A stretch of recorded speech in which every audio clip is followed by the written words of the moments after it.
So hello viewers, welcome to my YouTube channel Medical Learning. Today I am going to discuss about thyroid function test को समझने वाले हैं बहुत ही आसान शब्दों में। आज की इस वीडियो में थायराइड के जितने भी प्रॉब्लम्स होते हैं उनके लक्षणों के बारे में आज की इस वीडियो में डिस्कस करने वाले हैं। ठीक है, उनमें क्या क्या पैरामीटर्स होते हैं, कौन कौन सी बीमारियां होती है, किनके बढ़ने से कौन सा बीमारी होता है, इन सभी चीजों के बारे में इस वीडियो में फुल्ली डिस्कसन करने वाले हैं। सो इससे पहले आप मेरे मेडिकल लर्निंग चैनल को जरूर सब्सक्राइब कीजिए और बेल आइकन को दबाइए ताकि आगे आने वाले इसी प्रकार की इन्फॉर्मेटिव वीडियो की जानकारी आपको सबसे पहले मिले। ठीक है, थायराइड फंक्शन टेस्ट के 3 पैरामीटर होते हैं। सबसे पहला होता है आपको T3। ठीक है, T3 जिनका नाम हो जाता है आपको ट्राइडोथायरोनिन हो जाता है। क्या कहता है?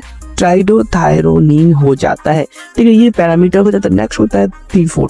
ठीक है, T4 जिन्हें की थायरोक्सिन बोलते हैं। और नेक्स्ट होता है आपको लास्ट हो जाता है TSH, जो कि इन दोनों T3 और T4 को स्टिमुलेट करने का काम करता है, इनको बनाने का काम करता है।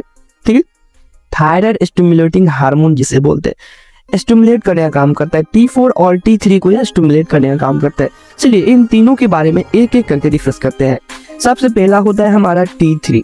क्या होता है? T3 जिन्हें की ट्राइडोथायरोनिन कहते हैं, जिनका प्रमुख काम होता है, यह प्रमुख थायराइड हार्मोन होता है। क्या होता है?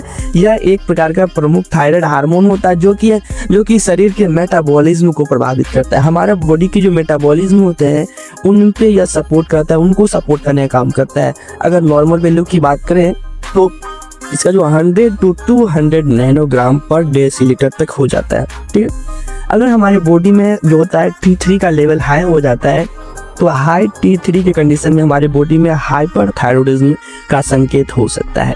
ठीक है, अगर हमारे बॉडी में लो T3 रहता है तो हमारी बॉडी में जो होता है हाइपोथायरॉयडिज्म, ठीक है, हाइपोथायरॉयडिज्म का संकेत दे सकता है।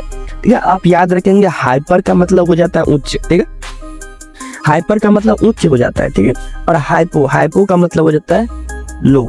ठीक है, तो आप इसको ध्यान में रखेंगे। नेक्स्ट होता है हमारा T4। क्या होता है? T4 जिन्हें की थायरोक्सिन बोलते हैं। थायरोक्सिन T4 भी एक प्रकार का थायराइड हार्मोन होता है। यह भी जो होता है T4 ये भी एक प्रकार का थायराइड हार्मोन होता है जो कि शरीर के मेटाबॉलिज्म को सपोर्ट करता है।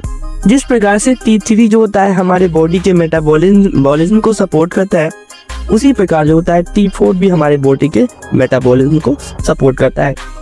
ठीक है, नॉर्मल वैल्यू की बात करें, नॉर्मल लेवल कितना होना चाहिए, तो आपको इसका जो नॉर्मल वैल्यू होता है वो 5.0 से लेकर के 12.0 माइक्रोग्राम पर डेसीलीटर तक होता है। ठीक है, इसका रेंज हो जाता है। अगर हमारे बॉडी में इससे ज्यादा हो जाता है, यानी इसका रेंज से अगर ज्यादा देखने को मिलता है, ठीक है, हाई T4 के कंडीशन में हमारे बॉडी में हाइपरथायरॉयडिज्म का संकेत हो सकता है। साथ ही हमारे बॉडी में अगर T4 का लेवल लो हो जाता है तो लो T4 के कंडीशन में हमारे बॉडी में हाइपोथायरॉयडिज्म का संकेत हो सकता है। ठीक है, सो नेक्स्ट जो हमारा थायराइड हार्मोन होता है वो TSH होता है। क्या होता है? TSH होता है। TSH का मतलब हो जाता है आपको थायराइड स्टिमुलेटिंग हार्मोन हो जाता है। ठीक है, थायराइड को स्टिमुलेट करने का काम करता है। ठीक है, TSH पिट्यूटरी ग्लैंड द्वारा निर्मित होता है। ये TSH जो होता है, TSH हमारा पिट्यूटरी ग्लैंड के थ्रू बनता है और यह क्या करता है, और यह थायराइड ग्लैंड को ये क्या करता है, ये थायराइड TSH यहाँ बनता है। ठीक है, पिट्यूटरी ग्लैंड के थ्रू यहाँ बनने के बाद क्या होता है, यह डायरेक्ट इन्फॉर्मेशन देता है किसको, यह इन्फॉर्मेशन देता है थायराइड ग्लैंड को कि तुम जो है ना क्या करो, T3 और T4 को बनाओ। क्या करो? T3 और T4 को बनाओ। तो ये क्या करता है, थायराइड ग्लैंड T3 और T4 को बनाता है। ठीक है, अगर हम पूछे कि इसका जो होता है TSH का निर्माण कहाँ होता है, तो TSH का निर्माण पिट्यूटरी ग्लैंड के थ्रू होता है। और T3 और T4 का निर्माण कहाँ होता है, तो T3 और T4 का निर्माण जो होता है थायराइड ग्लैंड के द्वारा होता है। ठीक है, जो क्या करता है, T3 और T4 को बनाने का संकेत देता है। कौन संकेत देता है? तो TSH संकेत देता है। नॉर्मल लेवल की बात करें तो इसका लेवल हो जाता है आपको 0.4 से लेकर के 4.0 इंटरनेशनल यूनिट प्रति लीटर तक हो जाता है। ठीक है, अगर हमारे बॉडी में TSH का लेवल हाई हो जाता है तो हाई TSH के लेवल में हमारे बॉडी में हाई TSH के लेवल में हाइपोथायरॉयडिज्म देखने को मिलते हैं। ठीक है, हमारे बॉडी में हाइपोथायरॉयडिज्म देखने को मिलते हैं।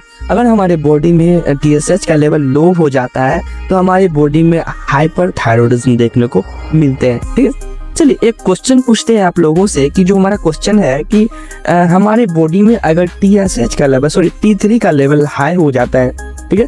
नॉर्मल रेंज से ज़्यादा हो जाता है T3 लेवल और T4 का लेवल लो हो जाता है। उस कंडीशन में क्या होता है कि हमारा TSH का लेवल भी हाई हो जाता है। तो हमारी बॉडी में क्या होगा, हमें हाइपरथायरॉयडिज्म होगा या फिर हाइपोथायरॉयडिज्म होगा। इस चीज को आप कमेंट में जरूर बताइएगा, ठीक है। इसी प्रकार के इंफॉर्मेटिव वीडियो के लिए सब्सक्राइब कीजिए मेडिकल लर्निंग यूट्यूब चैनल को। Thanks for watching my video. Thank you. जय हिंद, जय भारत।